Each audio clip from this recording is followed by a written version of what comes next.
नमस्कार दोस्तों, स्वागत है आपका अपने YouTube channel Kota education hub में। जैसा कि आप सबको पता है, हम हमारे यूट्यूब चैनल पर हिंदी का एक शानदार पेपर लेके आते हैं और उसका डिटेल में सॉल्यूशन करवाते हैं। ठीक है, अब आप असिस्टेंट प्रोफेसर की तैयारी कर रहे हो, चाहे एमपी के, यूपी के, आरपीएससी के, या फिर टीजीटी पीजीटी की तैयारी कर रहे हो आप, चाहे हरियाणा टीजीटी पीजीटी हो, चाहे D triple S P TGT PGT हो, चाहे किसी भी स्टेट का टीजीटी पीजीटी हो, चाहे आप सेट एग्जाम की तैयारी कर रहे हो, चाहे यूजीसी नेट 2023 की तैयारी कर रहे हो, आपके लिए यह पेपर बहुत ज़्यादा फ़ायदेमंद साबित होगा। बहुत सारे ऐसे प्रश्न इसमें ऐसे मिलेंगे आपको हिंदी साहित्य के, जो आपको मतलब प्रैक्टिस करने में बहुत ज़्यादा मदद करेंगे। ठीक है, चलिए पहला प्रश्न देखते हैं इस पेपर का। इसके पहले के जो 50 प्रश्न हम करवा चुके थे, लेकिन एक बार फिर भी पहला प्रश्न देख लीजिए। 50वां प्रश्न क्या कहता है। हम जो साहित्य के प्रश्न हैं, हम मुख्यतः उन पर फोकस करेंगे जो हिंदी साहित्य के हैं, जो साहित्य से संबंधित है। व्याकरण और पाश्चात्य पे थोड़ा सा कम देखेंगे। ठीक है, लेकिन फिर भी चलिए देखते हैं जैसे जैसे प्रश्न आता है। लियोतार की जो रचना है, हमने पढ़ी थी लियोतार की रचना। तो लियोतार की जो रचना थी वो थी the year of 2000 has already happened in 1998। अर्थात 2000 का जो समय था वो 1988 में ऑलरेडी गुजर चुका है।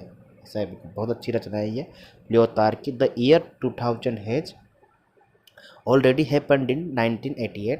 बोद्रिया की जो रचना है, बोद्रिया की, उसका नाम है द मिरर ऑफ प्रोडक्शन। ठीक है, कौन सी रचना है? The mirror of production. ठीक है, बी में 3 हो जाएगा। सी में हो जाएगा फ्लाइट टू कनाडा, इस्माइल रीड की। और यदि आपको कुछ पता है चाहे नहीं पता हो, लेकिन आपने जोग देरिडो की राइट एंड डिफरेंस तो जरूर नाम सुना होगा, क्योंकि जोग देरिडो का हम नाम विखंडनवाद में पढ़ते हैं। और विखंडनवाद में जब हम जोग देरिडो का नाम पढ़ते हैं तो वहाँ पर हम जोग देरिडो की रचना राइटिंग एंड डिफरेंस का नाम भी पढ़ते ही पढ़ते हैं। ठीक है, अगर जिसको पता था कि डी में 2 होगा तो देखो, आप ही देखो डी में 2 एक ही जगह है, तो सी में आपका सी उत्तर सही हो जाएगा। ऐसे छोटी छोटी चीज़ें अपन को पकड़नी होती है। ठीक है, 51वां प्रश्न देखिए। 51वां प्रश्न क्या कहता है कि निम्नलिखित में से भाषा के अभिलक्षणों का संगत वर्ग कौन सा है। यानी कि जो हमारी लैंग्वेज है, उस लैंग्वेज की क्या क्या प्रकार के अभिलक्षण हैं, क्या उसकी विशेषताएं, क्या उसके कैरेक्टरिस्टिक है, इस चीज़ों पे हमें बताना है। पहला ऑप्शन देखिए, मानक रूप, व्याख्यात्मकता, परिवर्तनशीलता, द्वैतता। व्याख्यात्मक गलत हो जाएगा इसका, मानक रूप तो ठीक है, व्याख्यात्मक बी में हो जाएगा, गलत है ये भी, और डी में भी व्याख्यात्मक गलत हो जाएगा। भाषा जो है ना कहीं उसको व्याख्यात नहीं, मतलब उसके जो चीज़ें वो तो समझने वाली चीज़ है ना, एक प्रकार से आदान प्रदान की चीज़, एक प्रकार से अपने मनोभाव का आदान प्रदान करने की। तो उसमें कौन कौन से गुण होते हैं भाषा में? एक तो सृजनात्मकता का गुण होता है, परिवर्तनशीलता तो होती है, भाषा पहले कैसी बोली जाती थी, आज कैसी बोली जाती है, द्वैतता भी है उसमें, और अनुकरण ग्राह्यता। ठीक है ना, विभिन्न प्रकार के शब्द उसमें ग्रहण किए जाते हैं समय समय पर। 52वां प्रश्न देखिए। 52वां प्रश्न क्या कहता है कि सरल वाक्य के प्रकारों का संगत वर्ग कौन सा है। सरल वाक्य आपको पता है कितना आसान वाक्य, सरल वाक्य जिसमें मतलब किसी प्रकार के दो उपवाक्य न हो या दो वाक्यों का मिश्रण न हो, है ना, सीधी सपाट बात कही जाती है। ठीक है, सरल वाक्य के प्रकारों का संगत वर्ग बताना है। क्रियापूर्वकीय, कृतपूर्वकीय, अकर्मणीय, सकर्मकीय, सकर्मकीय, योगात्मक, द्विकर्मकीय, अव्ययी, ये अव्यय गलत हो गया, कर्मपूर्वकीय, अकर्मकीय, एक कर्म किए, द्विकर्म, ये सही है। ठीक है, ये देखो, सरल वाक्य के अंदर कुछ प्रकार के घटक होते हैं सरल वाक्य के, तो उस घटक को लेकर क्वेश्चन बनाया गया है ये, जिसमें कर्म भी होता है दोस्तों, कर्ता भी होता है। ठीक है ना, कर्ता भी होता है। इसके अलावा पूरक नाम से एक चीज़ होती है, पूरक भी होता है। तो विभिन्न प्रकार के घटक मिलकर सरल सरल वाक्य का निर्माण होता है। अगला प्रश्न देखिए। अमेरिकी परिवार की भाषाओं का संगत वर्ग कौन सा? अमेरिकी परिवार की भाषा है। देखो, ऐसे प्रश्नों से इनको पूछने तो नहीं चाहिए, परंतु अब विभिन्न प्रकार के जो स्टेट होते हैं, किस स्टेट में किस विद्वान ने कैसा प्रश्न सोच के बनाया है, कुछ कह नहीं सकते। ये चाहते तो भारतीय परिवार की भाषा है, आर्य परिवार की भाषा है पूछ सकते थे, पर इन्होंने अमेरिकी परिवार की पूछी है। चलो कोई दिक्कत नहीं, जवाब देंगे, इसका भी कोई दिक्कत नहीं है। ठीक है, 53 का आंसर बताना है कि अमेरिकी परिवार की भाषाओं का संगत वर्ग कौन सा है। Georgian, Cherokee, Guarani, Eskimo. Eskimo Athabaskan, Cherokee, Guarani, ये भी नहीं होगा। यरूबा, एस्किमो, चरोकी और गुअर्नी। ठीक है, चरोकी, यहुआ, जॉर्जियन और एस्किमो। देखो, जो उसका सही उत्तर होगा ना 53 का, वो होगा बी उत्तर। ठीक है ना। वैसे ज़्यादातर जो हमारे प्रश्न पूछा जाता है, आपके जो D triple S P T G T है या एच टेट है, यानी कि हरियाणा वाले या यूजीसी नेट में सबसे ज़्यादा पूछा जाने वाला क्वेश्चन है ये, कि आर्य परिवार की भाषाएं कौन सी है। ठीक है, इसका तो आंसर बी हो जाएगा। आप तो ये याद रखो कि आर्य परिवार की भाषा या भारोपीय परिवार की भाषाएं कौन कौन सी है। तो देखो, मैं बता देता हूँ आपको, संस्कृत लिख लेना है। तो संस्कृत, संस्कृत लिख लेना बिल्कुल। संस्कृत भी भारोपीय परिवार की भाषा है। हिंदी भी है, प्राकृत भी है। ठीक है, प्राकृत हो गई, बंगाली भी है। ठीक है, इधर से प्राकृत हो गई, फारसी, फारसी भी है, अरबी नहीं है, याद रखना अरबी नहीं है, फारसी है। अभी मैं बताऊंगा अरबी नहीं है क्यों नहीं है अरबी। ठीक है, लेटिन भी है दोस्तों, लेटिन भी है। ठीक है, अंग्रेजी भी, अंग्रेजी सबसे ज़्यादा पूछी जाती है, अंग्रेजी है ना कि भारतीय परिवार की भाषा कौन सी है या कौन सी नहीं है। देखो मेरी बात सुनो, अंग्रेजी है हमने बात कर ली, अब प्रश्न आता है अरबी का और फारसी का। सबसे ज़्यादा ये प्रश्न पूछा जाता है कि अरबी और फारसी में से कौन सा भारतीय परिवार की भाषा है या नहीं है। देखो फारसी जो है ना, फारसी तो हिंदी शब्द बना है ना, वैसे फारसी से तो हिंदी शब्द बना है, फारसी भाषा का शब्द है हिंदी। ये तो अपने भारतीय परिवार की भाषा है, मगर जो अरबी है ना वो अलग भाषा है, वो शामी परिवार की भाषा है अरबी। इसलिए आप इसको भारतीय परिवार में मत लेना, अरबी का ध्यान रखना आप। इसके अलावा आप चीनी का भी ध्यान रखना, वो भी अलग परिवार की भाषा है। ठीक है ना, बाकी मैंने आपको भारतीय परिवार की भाषा बताई दी। अगला प्रश्न देखिए, सूफी कवियों का संगत क्रम आचार्य रामचंद्र शुक्ल के अनुसार क्या होगा। ये हमारा पसंदीदा प्रश्न है, हिंदी साहित्य का प्रश्न है, और मैं गारंटी से कह सकता हूँ कि ये आप सबको समझ में आ गया होगा कि ये वाला प्रश्न कितना इंपॉर्टेंट है। क्योंकि अगर भक्ति साहित्य पढ़ा और कुतुबन मंझन जायसी को नहीं पढ़ा तो फिर क्या ही पढ़ा है ना। चलिए देखते हैं सूफी कवियों का संगत आचार्य रामचंद्र शुक्ल के अनुसार। सूफी कवियों का पहला ऑप्शन है कुतुबन मंझन जायसी आलम। देखो आलम तो हम रीतिकाल में पढ़ते हैं, तो ये तो वैसे ही गलत हो गया। कुतुबन जायसी मंझन उस्मान, ठीक है, फिलहाल के लिए इस पे होल्ड करते हैं। सी ऑप्शन है कुतुबन मंझन शेख नबी रस खान। रस खान तो हम सूफियों में नहीं पढ़ते। कुतुबन मंझन शेख निसार और रसली, तो ये फिर से गलत हो जाएगा अपना।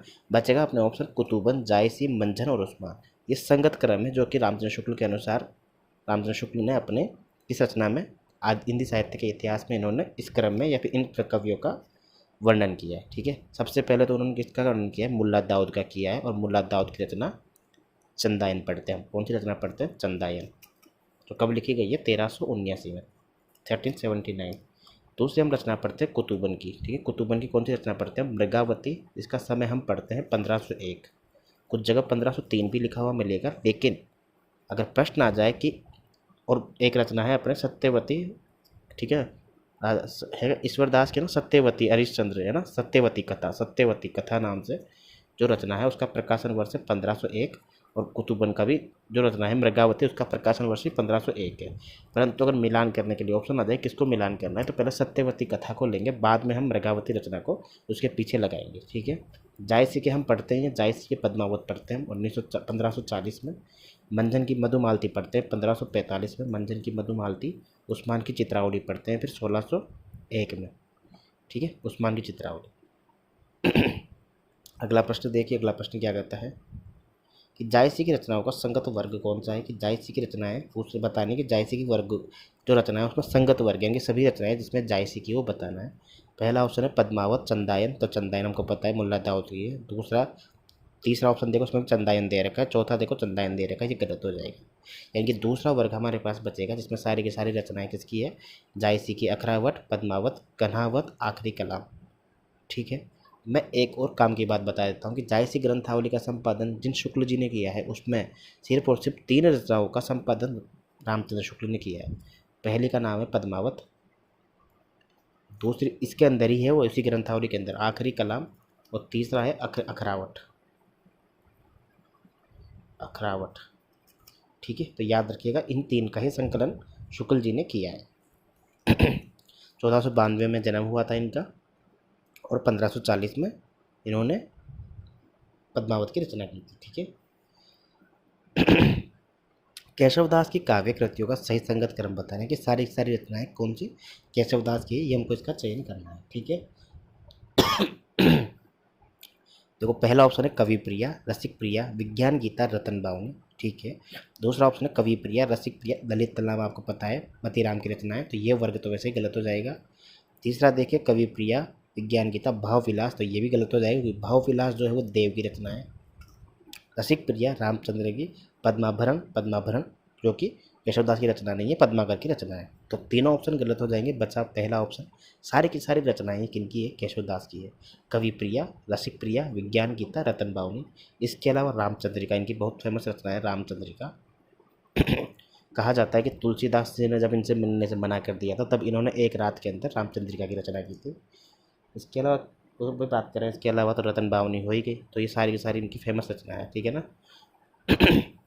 एक वीर सिंह देवचरित नाम से रचना है, ये भी इनकी फेमस है, वीर सिंह देवचरित। ठीक है, याद रखिएगा, ये भी केशव दास की रचना है।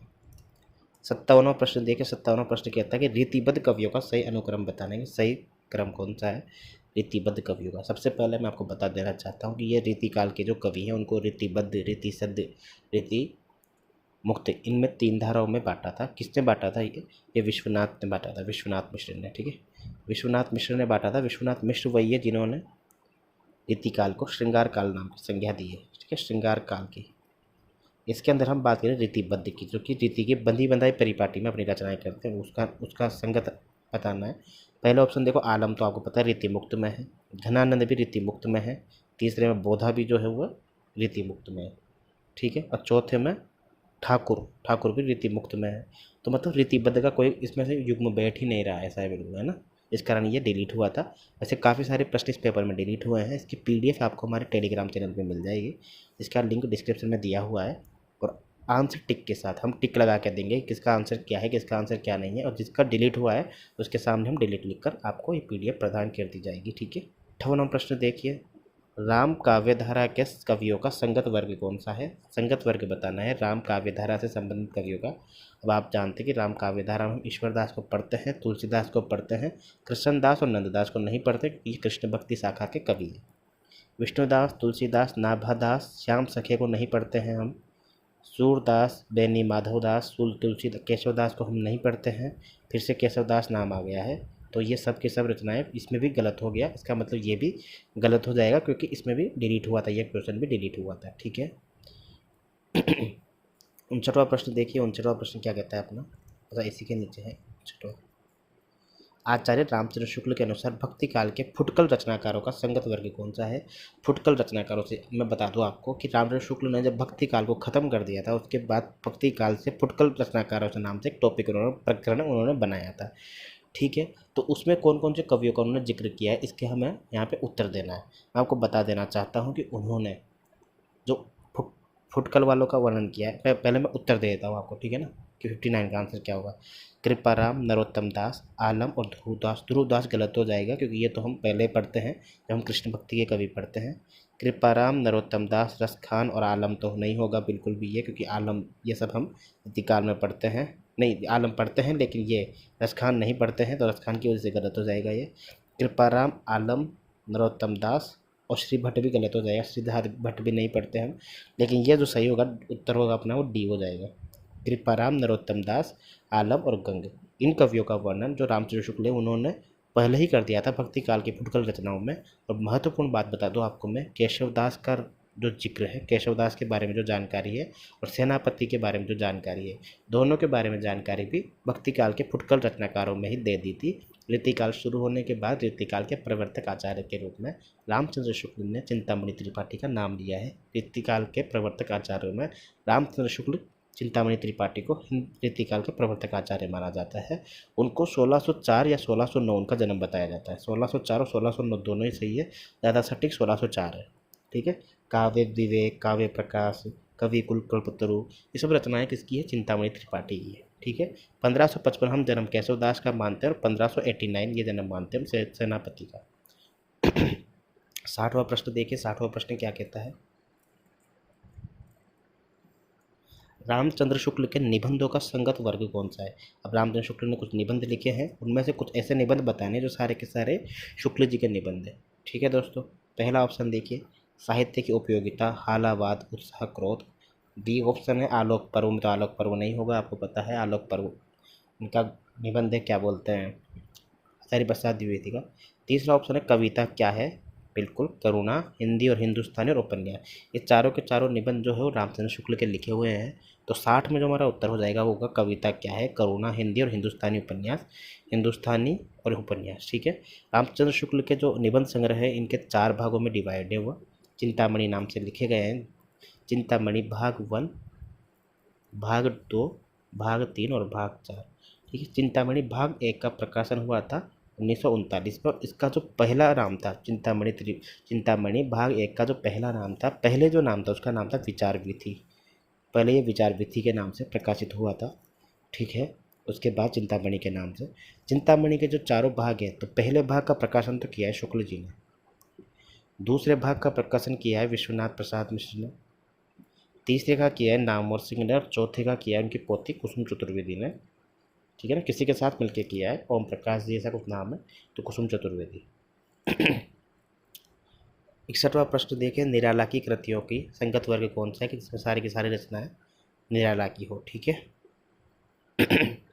61वें में आंसर बताना है। पहला ऑप्शन है जूही की तुलसीदास, अणिमा, अर्चना और आराधना। बिल्कुल, ये चारों के चारों वर्ग सही है। ये तुलसीदास इनका प्रबंध काव्य है, अणिमा, अर्चना, आराधना ये इनके काव्य संग्रह हैं, ये तो किनके, निराला के। ठीक है,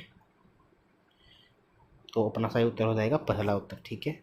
दूसरा ऑप्शन देखो, जूही की कली भी इनकी है, राम शक्ति पूजा भी, सरोज स्मृति नहीं है, जागो फिर एक बार इनकी रचना नहीं है, बादल राग, राग विराग, बौन निमंत्रण, ठीक है, ये इनकी रचना नहीं है, निहार आपको पता है ये इनकी रचना नहीं है। ठीक है। 62वां प्रश्न देखिए, 62वां 62 वाला प्रश्न कहता है कि निम्नलिखित में से भारोपीय परिवार की भाषाओं का संगत वर्ग कौन सा होगा। अभी थोड़ी देर पहले हम पढ़ ही रहे थे। ठीक है, तो भारोपीय परिवार की भाषाएं पढ़नी है। ठीक है, देखो पहला ऑप्शन देखो, उड़िया तमिल नहीं होगा क्योंकि उड़िया तमिल तेलुगु ये द्रविड़ परिवार की भाषा है, ये द्रविड़ परिवार की। असमिया, पंजाबी, सूडानी, तिब्बती ये नहीं होगा। वैदिक, प्राकृत, इतालवी, जर्मन ये सही उत्तर होगा। ठीक है। कोरिया, जन्म कोरिया नहीं होगी बिल्कुल। ठीक है, वैदिक, प्राकृत भी होगी, इतालवी भी होगी दोस्तों, जर्मन भी होगी, याद रखना आप। ठीक है ना, प्राकृत आ गई, वैदिक आ गया, तो ऑप्शन यही सही हो गया ना अपना। बाकी इतालवी, जर्मन ये भी अपने भारोपीय परिवार की भाषा है। मैंने आपको बता दिया, अंग्रेजी भी है, लैटिन भी है, ठीक है, पंजाबी भी है। ठीक है ना। अगला प्रश्न देखिए, प्रेमचंद की कहानियों का संगत वर्ग कौन सा है जिसमें सारी की सारी कहानियाँ ही प्रेमचंद की हो, इसका चयन करना है हमको। 63 में आंसर क्या है, तो देखो जो इसका जो सही उत्तर है वो है अपने पहला, सारंधा, बांका गुमान, दफ्तरी और भुक्ति मार्ग। ये चारों की चारों जो कहानियाँ हैं वो प्रेमचंद की कहानियाँ हैं और यही हमारा सही उत्तर हो जाएगा। प्रेमचंद की कहानियों का जो संग्रह है वो मानसरोवर नाम से एक कहानी संग्रह है, उसी में संकलित है, लगभग उसके काफ़ी सारे भाग है। ठीक है, तो 63वां में अपना सही उत्तर हो जाएगा पहला ऑप्शन। ठीक है। अगला प्रश्न देखिए, 64वां प्रश्न क्या कहता है, जैनेन्द्र के उपन्यासों का संगत वर्ग बताना है कि जैनेन्द्र के जो उपन्यास है उनमें से कौन कौन से उपन्यास या फिर कौन किस वर्ग में सारे उपन्यास जैनेन्द्र के हैं, उसका चयन करना है हमको। ठीक है। देखो, अमिता, परख, त्यागपत्र, कल्याणी। अब आपको पता है कि अमिता तो यशपाल का उपन्यास है। दूसरा ऑप्शन है परख, सुनीता, त्यागपत्र, कल्याणी, ये सही हो जाएगा। कल्याणी, सुनीता, मृगजल, परख ये गलत हो जाएगा दोस्तों। ये परख, क्योंकि परख ये मृगजल जो है वो इनका उपन्यास नहीं है। परख मनुष्य के रूप, ये मनुष्य के रूप इनका नहीं है। ठीक है, तो हमारा सही उत्तर जो होगा परख, सुनीता, त्यागपत्र और कल्याणी ये इनका सही अनुक्रम हो जाएगा या सही वर्ग हो जाएगा। ठीक है, जिसमें इन्होंने उपन्यास लिखे हैं। अगर मैं बात करूँ परख उपन्यास की, तो परख इन्होंने 1929 में लिखा था परख उपन्यास। सुनीता की बात करूँ, सुनीता 1934 में लिखा था। त्यागपत्र 1937 में दिया था इन्होंने, यानी कि त्यागपत्र जो है 1937 में लिखा था। और कल्याणी जो उपन्यास है 1939 में लिखा था। ठीक है, ये क्रम है इनका, याद रखिएगा। अगला प्रश्न देखिए, अगला प्रश्न क्या कहता है, 65वां प्रश्न, अमृतलाल नगर के उपन्यासों का वर्ग बताना है दोस्तों कि अमृतलाल नगर के उपन्यासों का सही वर्ग कौन सा है। देखो, ऐसा कोई PYP ऐसा नहीं है जिसको मैंने सोल्व करवाया हो और अमृतलाल नगर के उपन्यासों की चर्चा नहीं की हो उसमें। ऐसा कोई एग्जाम नहीं है जिसमें अमृतलाल नगर के उपन्यास नहीं पूछे जाएँ दोस्तों। आप मेरे पहले के वीडियो देख लेना, अमृतलाल नगर के उपन्यास हर एक एग्जाम में पूछे गए हैं। यहाँ पर तुमको संगत वर्ग बताना है। ठीक है, संगत वर्ग बताते हैं, चलिए ठीक है। मानस का हंस भी है, बेतवा बहती रही ये गलत है, बेतवा बहती रही। ठीक है, 65वां नहीं होगा क्योंकि बेतवा बहती रही किसका उपन्यास है, ये मैत्रेय पुष्पा का। परख तो अपन ने पढ़ा, ये गलत हो जाएगा ये तो। दूसरा ऑप्शन है शतरंज के मोहरे, बूंद और समुद्र, पुनर्नवा और डूब। पुनर्नवा आपको पता है हजारी प्रसाद द्विवेदी का उपन्यास है। और डूब उपन्यास जो है वीरेंद्र जैन का, ये किसका है, ये वीरेंद्र जैन का। मैत्रेय पुष्पा का अपने हो जाएगा कौन सा, बेतवा बहती रहे। अमृत और विष, फिर से डूब आ गया, यहाँ पर तमस आ गया, तो ये गलत हो जाएगा अपना। चौथा ऑप्शन है बूंद और समुद्र, अमृत और विष, एकदा, नैमिषारण्य और करवट, यही सही उत्तर होगा दोस्तों। बूंद और समुद्र, अमृत और विष, एकदा, नैमिषारण्य और करवट, ये चारों के चारों उपन्यास अमृतलाल नगर के हैं। एकदा नैमिषारण्य भी इनका बहुत महत्वपूर्ण उपन्यास है और इसके साथ एक और नाम लिया जाता है, 7 घूंघट वाला मुखड़ा। 7 घूंघट वाला मुखड़ा यह भी उपन्यास इसका है, अमृतलाल नगर का है। इसके अलावा अमृत और विष को इनको साहित्य अकादमी मिला था, 1966 में लिखा गया है। अमृत और विष 1966 यानी कि 1966 में। मैं बात करूँ इनका पहला उपन्यास कौन है, तो इनका पहला उपन्यास है महाकाल, जो कि 1947 में लिखा गया है। सेठ बांकेमल इनका दूसरा उपन्यास है, जो कि 1955 में लिखा गया था। ठीक है, इन दोनों के अलावा, इन चारों के अलावा इनके जो बाकी उपन्यास उसमें एक तो मानस कांस का नाम लिया जाता है, जो कि 1972 में लिखा गया है। तुलसीदास की जीवनी भी कहा जाता है इसको। इसके अलावा अगर मैं किसी उपन्यास की बात करूँ तो खंजर नयन इनका एक महत्वपूर्ण उपन्यास है, जो कि सूरदास की जीवनी कही जाती है और 1981 इसका प्रकाशन वर्ष है। ठीक है, महत्वपूर्ण उपन्यासों में बात करूँ तो करवट हो गया। इसके अलावा पीढ़िया इनका अंतिम उपन्यास है, जो कि 1990 में लिखा था, करवट। इसके अलावा अग्निगर्भा। ठीक है, ये बहुत महत्वपूर्ण उपन्यास है जो मैंने आपको जिक्र कर दिया है दोस्तों। आने वाले एग्जाम में आपको यहाँ से 1 या 2 प्रश्न देखने को जरूर मिलेंगे।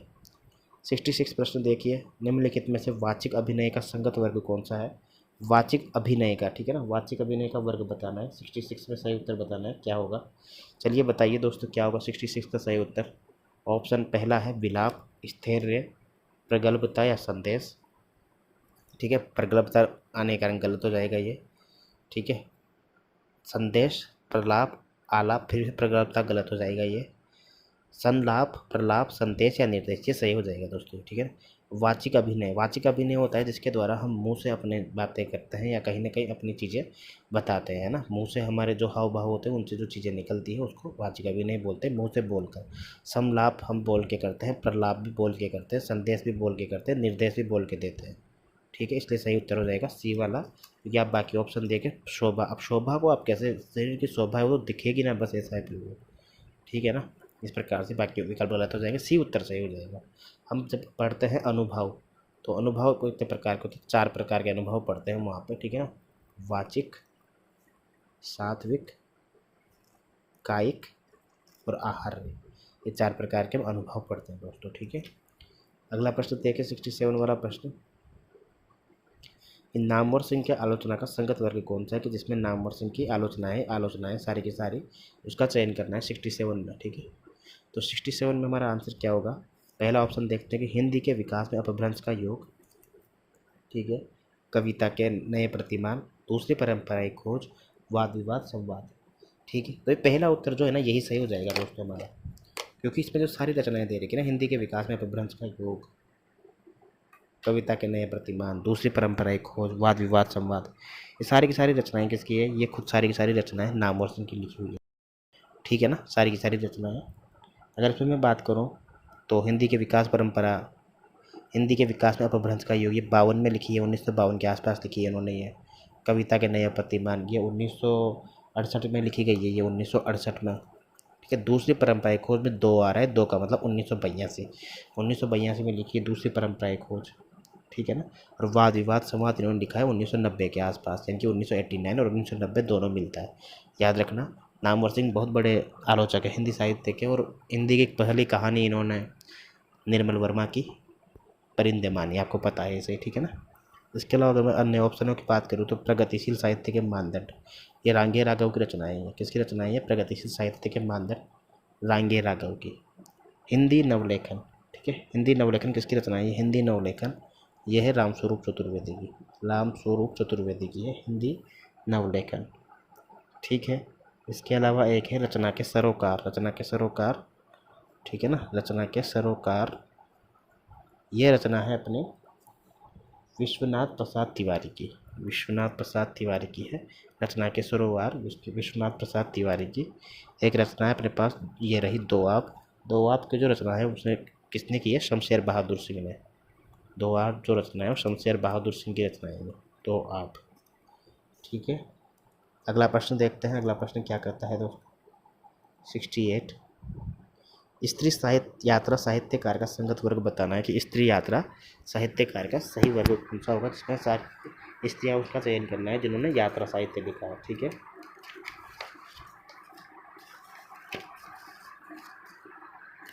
तो इसमें जो सही उत्तर होगा वो क्या होगा दोस्तों, 68 में है ना, 68 में पहला ऑप्शन देखिए। पहला ऑप्शन है अपना शिवानी, रोहिणी अग्रवाल, अनामिका और रमणिका गुप्ता। तो ये गलत हो जाएगा, क्योंकि यात्रा साहित्य किसी एक ने तो लिखा ही हो कम से कम, मतलब चारों में से, और किसी एक ने भी नहीं लिखा होगा तो गलत हो जाएगा। ठीक है, तो रोहिणी अग्रवाल के कारण ये गलत हो जाएगा।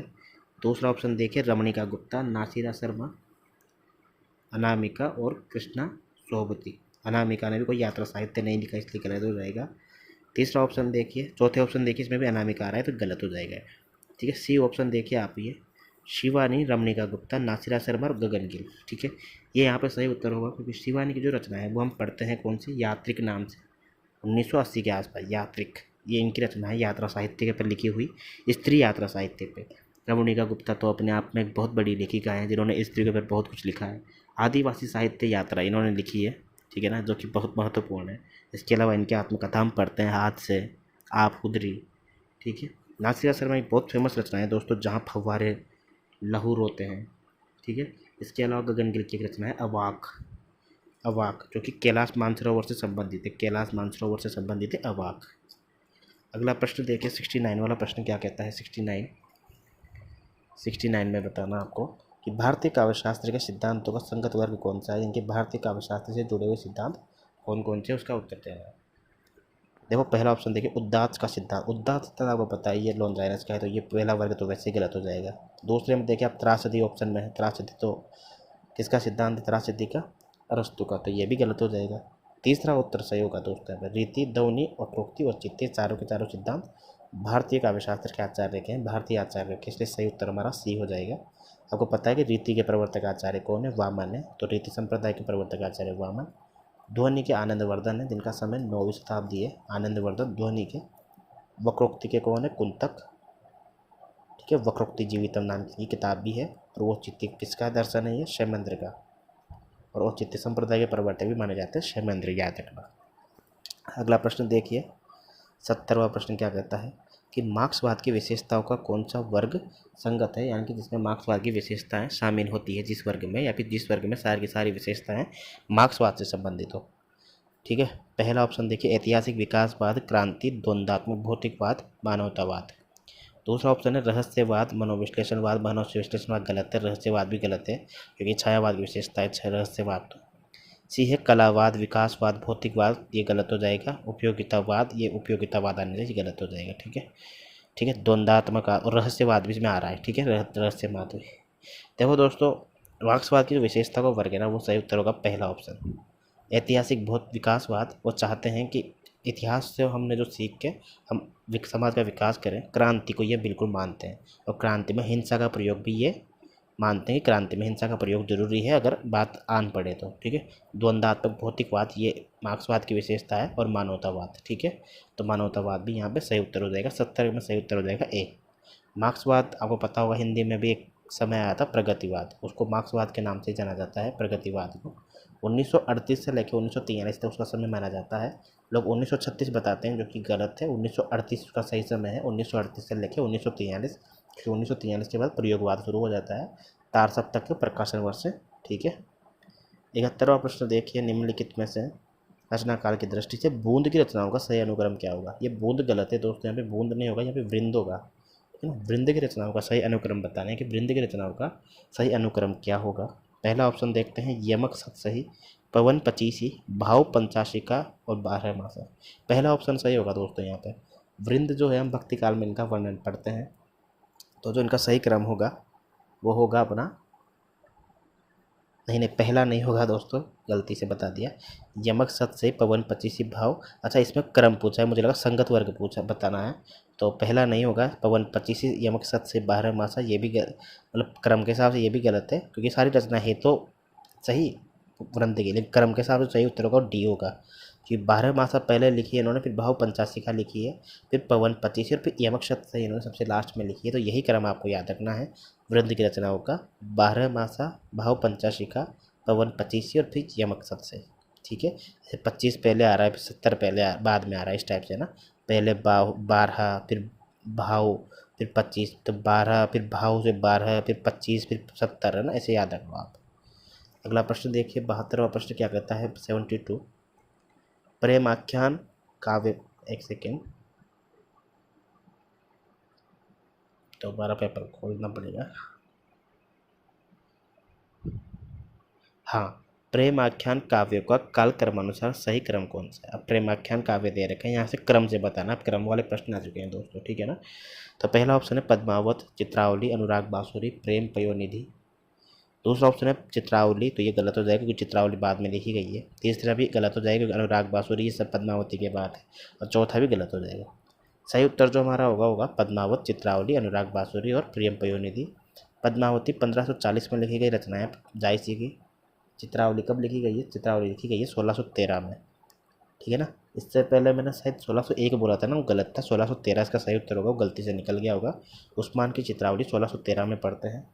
अनुराग बांसुरी जो है वो नूर मोहम्मद की रचना है दोस्तों, नूर मोहम्मद की रचना है अनुराग बांसुरी। 1764 इसका प्रकाशन वर्ष है। और सबसे लास्ट में प्रेम पयोनिधि पढ़ते हैं, जो कि 1912 के आसपास का समय माना जाता है, ठीक है ना। किसी मृगेंद्र नाम से की कवि से गिनी जाती गौण रचना है, इतनी महत्वपूर्ण रचना नहीं है प्रेम पयोनिधि। आप तो इन तीन का याद रखना प्रकाशन, ठीक है। पद्मावत, चित्रावली, अनुराग बांसुरी, ठीक है। अगला प्रश्न देखते हैं। 73 प्रश्न क्या कहता है? जन्म काल के अनुसार इन कवियों का सही क्रम बताना है। चलिए ठीक है, बताते हैं। पहला ऑप्शन है दादू, गुरु नानक, मलुकदास, सुंदरदास। गुरु नानक, दादू, मलुकदास, सुंदरदास। मलुकदास, सुंदरदास, गुरु नानक, दादू दयाल। सुंदरदास, मलुकदास, दादू दयाल, गुरु नानक। तो जो इसका सही अनुक्रम होगा वो कौन सा होगा दोस्तों? जो दूसरा ऑप्शन है ना, ये सही उत्तर होगा यहाँ पे, बी ऑप्शन। क्यों होगा? क्योंकि हमको पता है जो गुरु नानक है, ठीक है, उनका जन्म हुआ था 1469 को, ठीक है, 1469 को।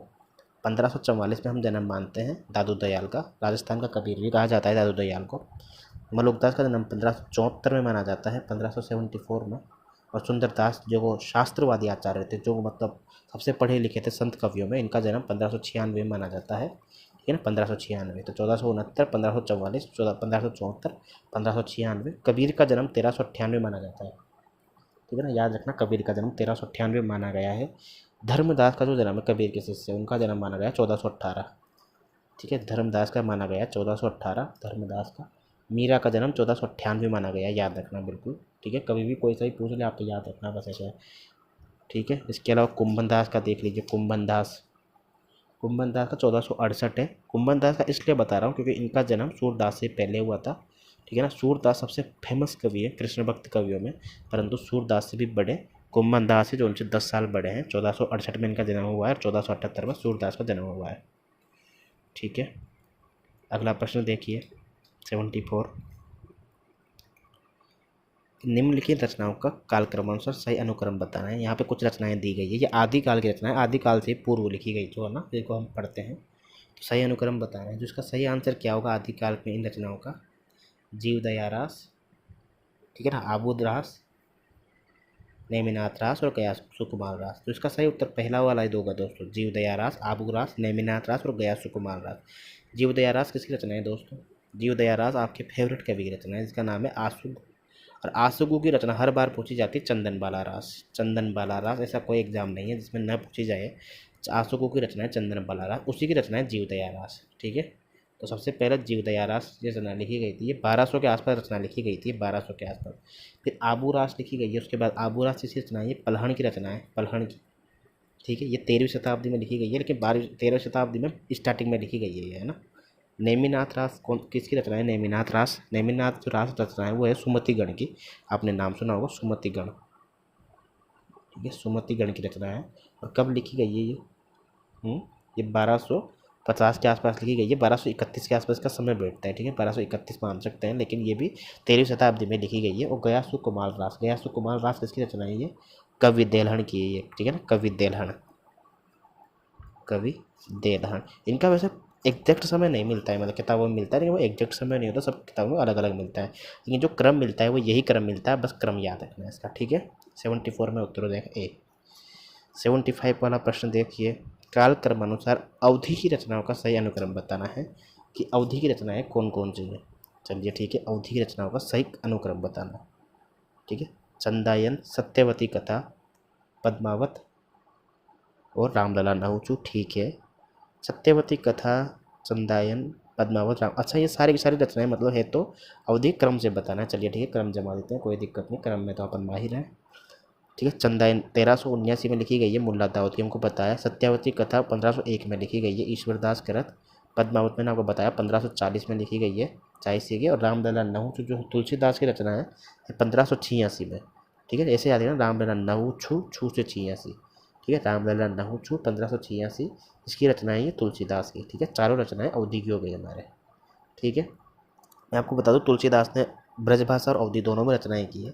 ब्रजभाषा की रचना पूछी जाए कौन कौन सी है, तो याद रखना जिन रचनाओं के पीछे वली लगा हुआ है वो सारी की सारी रचनाएं ब्रजभाषा में है, प्लस व से वली, व से वैराग्य संदीपनी भी ब्रजभाषा में है, और व से विनय पत्रिका भी ब्रजभाषा में। अब व से वली किस में लगा हुआ है, फिर से देखिए आप ध्यान से, ब्रजभाषा में कौन कौन सी है।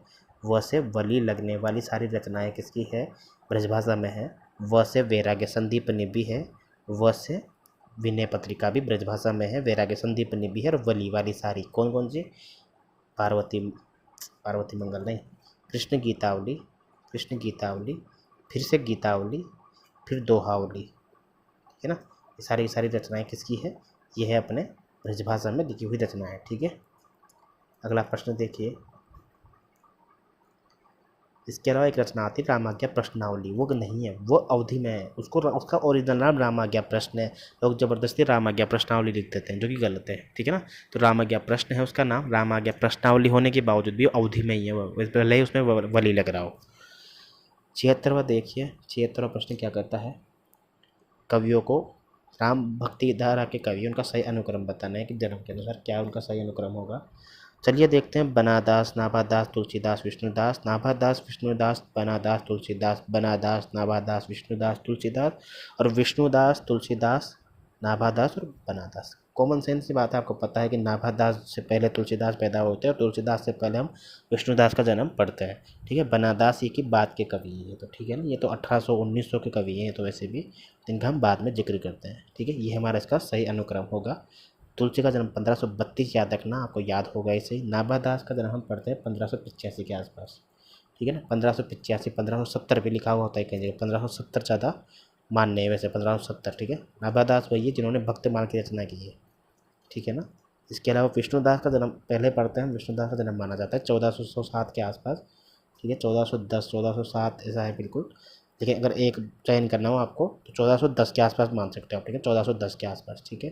तुलसीदास 1532, नाभादास 1570 और बनादास सबसे लास्ट में, ठीक है, 1823 के आसपास, 1823 या 21 या 1823, 1823 मान सकते हैं आप, ठीक है। वैसे वो करीब करीब का नहीं देगा, दूर दूर के कवियों का ही आपको कालक्रम अनुसार देगा वो, ठीक है ना। अगला प्रश्न देखिए, कालक्रम अनुसार अभी जो हमारे पैदा हुए थे, ये क्या नाम है, निराला, अभी पैदा हुए हैं 1896-97 में, इनके बावजूद इनका जो बर्थडे है यही कंफर्म नहीं हो पा रहा है कि 96 में हो या 97 में है। कुछ लोग 96 बताते हैं, ये भी मान्य चल रहा है, 97 बताते हैं, ये भी मान्य चल रहा है। इसलिए कालक्रम में तो फंसना ही नहीं है कभी आप ऐसा, बिल्कुल, है ना। 77वां प्रश्न है कि निम्नलिखित पत्रिकाओं के प्रारंभ होने से का क्रम बताना है। सरस्वती, उद्दंत, मार्तंड, हंस, हिंदू, ये गलत हो जाएगा। ये सबसे पहली पत्रिका है उद्दंत मार्तंड थी, जहाँ से पत्रिका जगत का विकास होता है 1830 में, 1830 में, ठीक है। सरस्वती 1904 में है, आपको पता है, 1900 में सरस्वती का प्रकाशन शुरू हो जाता है।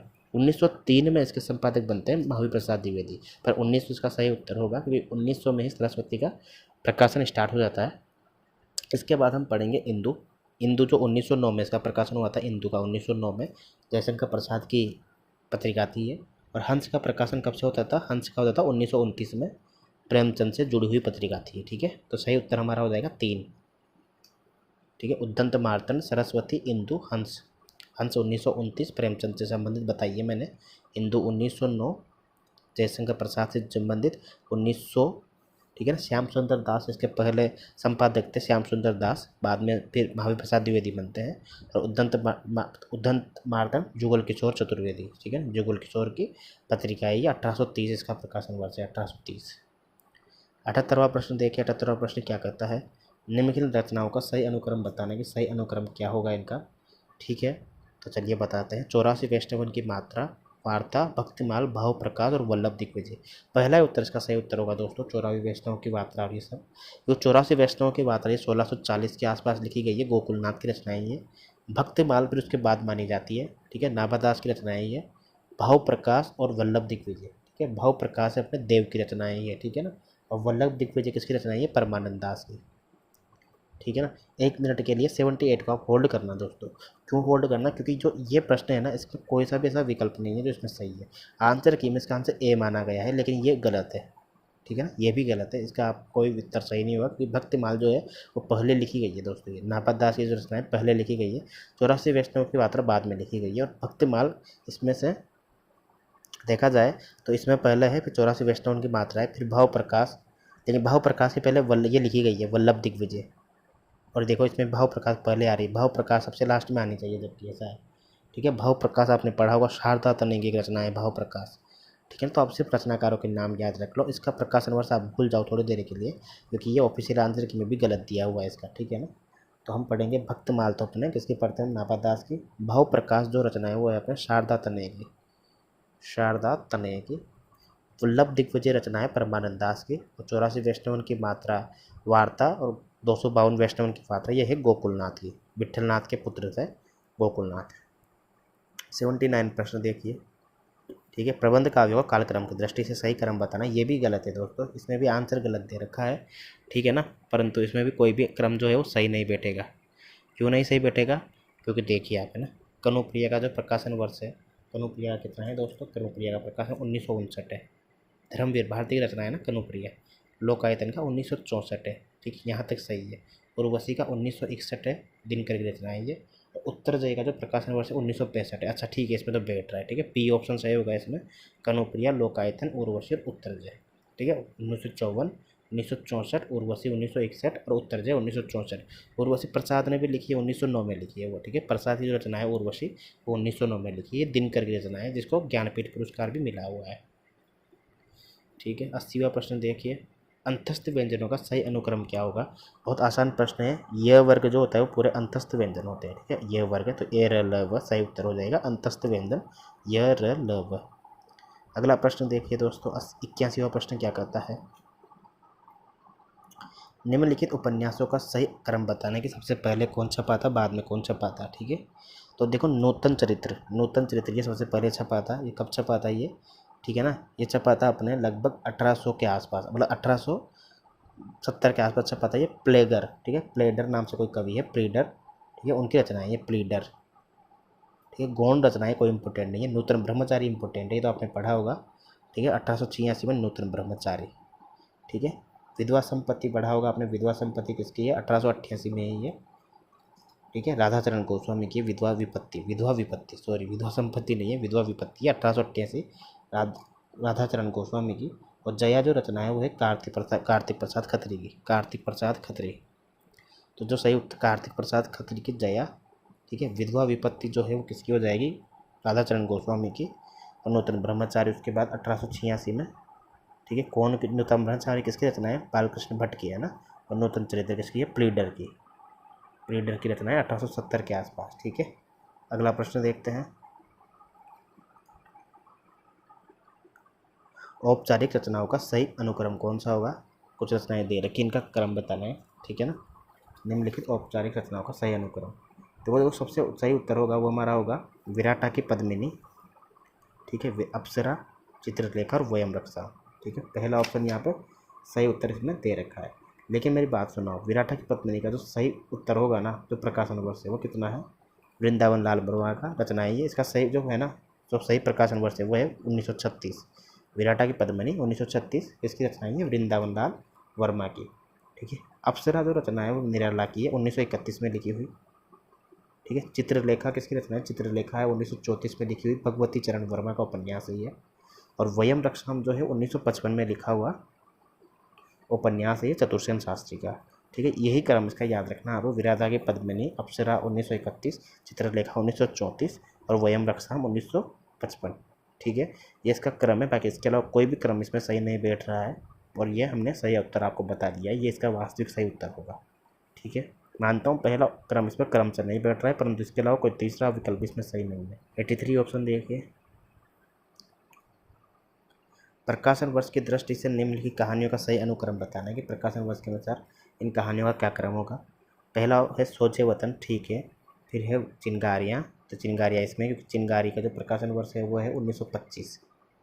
ठीक है, चिंगारियाँ कहानी संग्रह किसका है दोस्तों? ये उपेंद्रनाथ अष्ट का, उपेंद्रनाथ अश्क का है। सोजावतन 1908 है ये, किसका है 1907 और 1908 प्रेमचंद का। प्रेमचंद का कहानी संग्रह जो जब्त हो गया था, आपको पता होगा।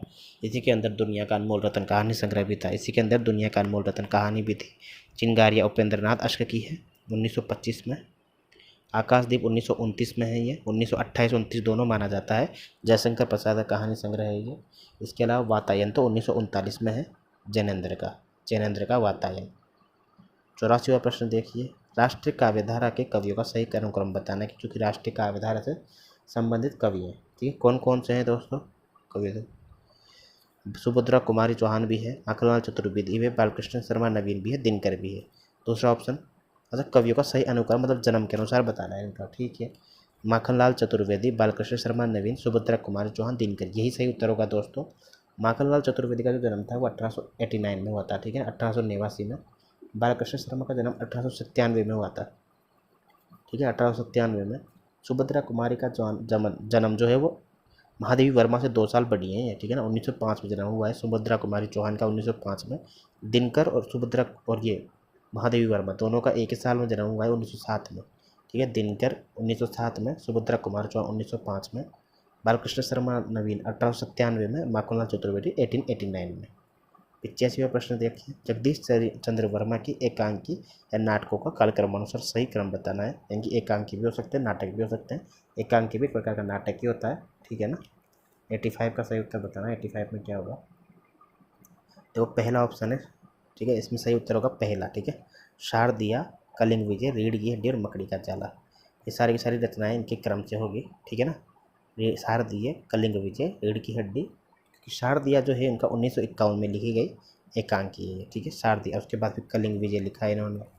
ठीक है, अगर मैं बात करूँ इसके अलावा तो कलिंग विजय जो है ना, कलिंग विजय, वो कलिंग विजय नाम से भोर। ठीक है ना, कलिंग, और ये सारी की सारी रचनाएं जो है ना किस में है, ये कलिंग विजय। कलिंग विजय आपने नाटक भी पढ़ा हुआ, किसी का नाटक भी है कलिंग विजय, है ना। आप मुझे कमेंट करके बताओ किसका है, शायद वो दिनकर का नाटक है ना।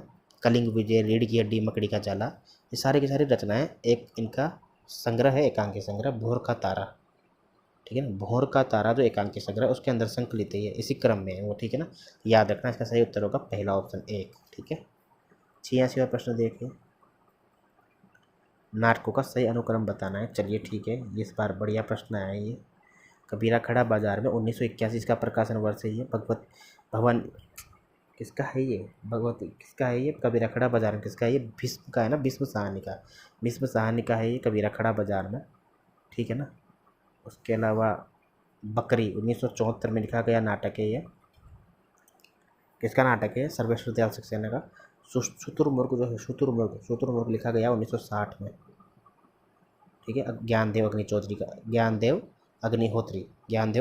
का नाटक है ये, 1960 में लिखा गया है ये शुतुरमुर्ग। कोणार्क का प्रकाशन वर्ष है 1951, जगदीश चंद्र माथुर का नाटक है ये। ठीक है, 1951। अब देख लेते हैं कौन सा उत्तर सही होगा। उत्तर नंबर 20 सही होगा यहाँ पे। ठीक है, कोणार्क 1951, जगदीश चंद्र माथुर। शुतुरमुर्ग का हो जाएगा 1960। ठीक है ना, शुतुरमुर्ग भी याद रखो कि शुतुरमुर्ग की उम्र 60 साल होती है, ऐसे याद रखो आप। ठीक है, शुतुरमुर्ग की उम्र 60 साल होती है, और इसकी रचनाकार कौन है, ज्ञानदेव अग्निहोत्री। बकरी का प्रकाशन वर्ष 1974 है। ठीक है ना, सर्वेश्वर दयाल सक्सेना का व्यंग्य नाटक है ये। और कबीरा खड़ा बाजार में भीष्म साहनी का है ये, 1981 में लिखा गया है ये। भीष्म साहनी के हम हानूस भी पढ़ते हैं, हानूस। ठीक है ना, हानूस। ठीक है ना, याद रखना। फिर कबीरा खड़ा बाजार में। अगला प्रश्न देखिए 87 में, जन्म काल के अनुसार इन महिलाओं का सही अनुक्रम बताना है, कौन पहले पैदा हुई है कौन बाद में। तो जो यहाँ इसका सही उत्तर होगा बी होगा दोस्तों, क्योंकि चंद्रकांता का जन्म 1938 में हुआ है, ममता कालिया का जन्म 40 में हुआ है। चंद्रकांता, अच्छा बी ऑप्शन सही होगा दोस्तों, बी, सॉरी डी, क्योंकि चंद्रकांता का हुआ था 1938 में, ममता कालिया का 1940 में जन्म हुआ था, चित्रा मुदगल का जन्म हुआ था 1943 में। ठीक है, और गीतांजलि श्री का हुआ था 1957 में। पता नहीं दोस्तों किस प्रकार के प्रश्न ये इस एग्ज़ाम में दिए गए हैं। ठीक है ना, आप तो जो आपके काम के बस उन्हीं को समझ के चलिए। ये किस एग्ज़ाम किस प्रकार के प्रश्न आ जाए बता नहीं सकते। सेट का एग्ज़ाम है ये, जो भी लेटेस्ट हुआ है ये महाराष्ट्र सेट का पेपर है ये। तो जब ऐसे क्वेश्चन अभी आज के टाइम में महाराष्ट्र सेट में आ सकते हैं, तो किसी भी प्रकार के एग्ज़ाम में आने के लिए रिश्वत नहीं देनी पड़ेगी। ठीक है, चंद्रकांत का जन्म 1938 में, ममता कालिया का 1940 में, चित्रा मुदगल का 1943 में, और गीतांजलि श्री का 1957 में। ठीक है, 1957 में। अन्य पुरुष कर्ता एक वचन का सही अनुक्रम क्या होगा? अन्य पुरुष वो होता है जिसकी हम सामने बात नहीं कर रहे होते हैं, जिसकी हम बात कर रहे होते हैं, कोई तीसरा, कोई अन्य जिसकी हम बात कर रहे होते हैं। तो जो सही अनुक्रम होगा इसका क्या होगा दोस्तों? सबसे पहले तो यह, वह, उसने और इसने, ठीक है। 88 में जो सही उत्तर होगा वो हमारा होगा बी, कि यह, वह, इसने और उसने, ठीक है। यह मतलब कोई तीसरे की बात कर रहे हैं, कोई दोस्त आपके बगल में खड़ा है तो पहले तो ये रहा, फिर दूर खड़ा है तो फिर वह हो जाएगा, ठीक है ना, फिर इसने हो जाएगा, फिर उसने। ये सही अनुक्रम होगा अन्य पुरुष एक वचन का, ठीक है। सर्वनाम का ही प्रकार है ये भी। 89 प्रश्न देखिए दोस्तों, 89 प्रश्न क्या कहता है? निम्नलिखित आलोचना दृष्टियों का सही अनुक्रम बताना है, कि निम्नलिखित आलोचना दृष्टियों का सही अनुक्रम बताना है कि कौन सी आलोचना पहले किसका जन्म हुआ था, फिर किसका जन्म हुआ था, ठीक है। 89 में तो जो सही उत्तर होगा वो हमारा बता देता हूँ। रूपवाद का जन्म हुआ था दोस्तों 1915-16 में। रूपवाद का जन्म कब हुआ था? 1915-16। रूपवाद 1915-16। इसके बाद आता है अपने नई समीक्षा 1920 के आसपास। नई समीक्षा 1920, नई समीक्षा 1920 के आसपास समय माना जाता है नई समीक्षा का, ठीक है। संरचनावाद का समय माना जाता है, संरचनावाद का समय माना जाता है 1960, ठीक है। उत्तर संरचना का जाहिर सी बात है, संरचना के बाद उत्तर संरचनावाद होगा। 1972 का जो समय माना जाता है वो उत्तर संरचनावाद की स्टार्टिंग मानी जाती है, ठीक है। तो अब क्रम क्या होगा इसका? रूपवाद, नई समीक्षा, संरचनावाद, उत्तर संरचनावाद। सी उत्तर सही हो जाएगा, ठीक है। 1915 में तो हम मानते हैं रूपवाद, नई समीक्षा का 1920, संरचनावाद 1960 और उत्तर संरचनावाद का मानते हैं 1972, ठीक है। संरचनावाद का प्रवर्तक कौन है? सस्यूर। और इसका नई समीक्षा का जो शब्द है, इसके प्रमुख आचार्य में, प्रमुख जो कवि हैं, जो पाश्चात्य शास्त्र, पाश्चात्य साहित्य के, उसमें नाम लिया जाता है स्पिनगर्न का, ठीक है। स्पिनगर्न, स्पिन, क्योंकि ये शब्द कहीं ना कहीं इन्होंने ही चलाया था, इन्होंने ही पहली बार नई समीक्षा शब्द का प्रयोग किया था। 90वां प्रश्न देखिए, स्वच्छंदतावादियों कवियों का सही अनुक्रम बताना है दोस्तों। इसमें ये गलत हो जाएगा, ये गलत हो जाएगा। क्यों होगा? कि वर्ड्सवर्थ स्वच्छंदतावाद के प्रवर्तक है। जब वर्ड्सवर्थ स्वच्छंदतावाद के प्रवर्तक है तो यहाँ से ही कड़ी शुरुआत होगी। स्वच्छंदतावाद के कवि 1770 में जन्म हुआ था वर्ड्सवर्थ का, ठीक है। इसके बाद अपना होगा बायरन। बायरन का 1788 में जन्म हुआ था बायरन का। शैली का 1792 में जन्म हुआ था, शैली का 1792 में। और कीट का जन्म हुआ था 1795 में, ठीक है। ये सारे के सारे स्वतंत्रतावादी कवि हैं। वर्ड्सवर्थ और कॉलरिज ने मिला के एक बुक लिखी थी जिसका नाम था लिरिकल बैलेड्स। याद रखना, 1770 में तो जन्म हुआ था वर्ड्सवर्थ का, कॉलरिज का जन्म 1772 में हुआ था। 91वां प्रश्न देखिए, 91वां प्रश्न क्या कहता है? 91, कि अजनबीपन से ग्रस्त मनुष्य को जो पाशव है वही मानवीय और मानवीय अंततः पाशव प्रतीत होता है। कि अजनबीपन से ग्रस्त जो मनुष्य होता है ना, उसको, मनुष्य को जो पाशव है वही मानवीय, यानी कि जो पशु है तो मानवीय लगता है, और जो मानवीय है अंत में वो भी पशु प्रतीत होता है। तो ये पहला एकदम सही बात है ये एकदम, क्योंकि ये कहीं ना कहीं अजनबीपन की कहीं ना कहीं एक प्रकार से लक्षण ही है ना। तो ये ऑप्शन है कि अजनबीपन आधुनिक मनुष्य जीवन की त्रासदी है। दोनों कथन बिल्कुल सही बात है, ठीक है ना। दोनों ऑप्शन सही है, स्थापना और तर्क दोनों सही है। 72वां देखिए, ठीक है। अजनबीपन और यह अस्तित्ववाद, इसका असर हम आगे की रचनाओं में देख सकते हैं। काव्य आत्मा के संकल्पनात्मक अनुभूति है जिसका संबंध विश्लेषण या विज्ञान से नहीं है। एकदम सही कथन है ये, जयशंकर प्रसाद का कथन है ये। विज्ञान का संबंध संवेदना से नहीं होता। दोनों कथन सही है बिल्कुल, ठीक है ना। दोनों कथन सही है कि विज्ञान से इसका संबंध नहीं है और विज्ञान का संबंध संवेदना से नहीं होता। दोनों कथन सही है ये, है ना। स्थापना और तर्क दोनों सही है। 93 वाला देखते हैं। 93 वाला क्वेश्चन क्या कहता है? कि प्रियतम के वियोग से जो दुख होता है उसमें कभी दया या कभी करुणा का कुछ अंश भी मिला रहता है। एकदम सही कथन है बिल्कुल, ठीक है। कॉमन सेंस से भी हम जवाब दे सकते हैं। प्रियतम के वियोग पर उत्पन्न करुणा का विषय प्रियतम के सुख का निश्चय है। प्रियतम के वियोग पर उत्पन्न, वियोग मतलब प्रियतम के वियोग पर उत्पन्न करुणा का विषय प्रियतम के सुख का निश्चय है, ठीक है ना। तो बताइए दोस्तों क्या इसका सही उत्तर होगा? स्थापना में 93 में कि प्रियतम के वियोग पर उत्पन्न करुणा का विषय प्रियतम के सुख का निश्चय है। तो दोनों ठीक है, दोनों कथन सही होगा, ठीक है। स्थापना और तर्क दोनों सही है इसका, ठीक है। स्थापना और तर्क दोनों सही है। दोबारा देखते हैं कि प्रियतम के वियोग से दुख होता है तो उसमें कभी कभी दया या करुणा का भी कुछ अंश मिला रहता है, ये तो सही है।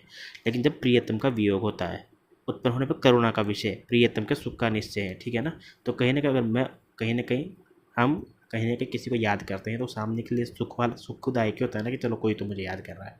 दोनों कथन सही है।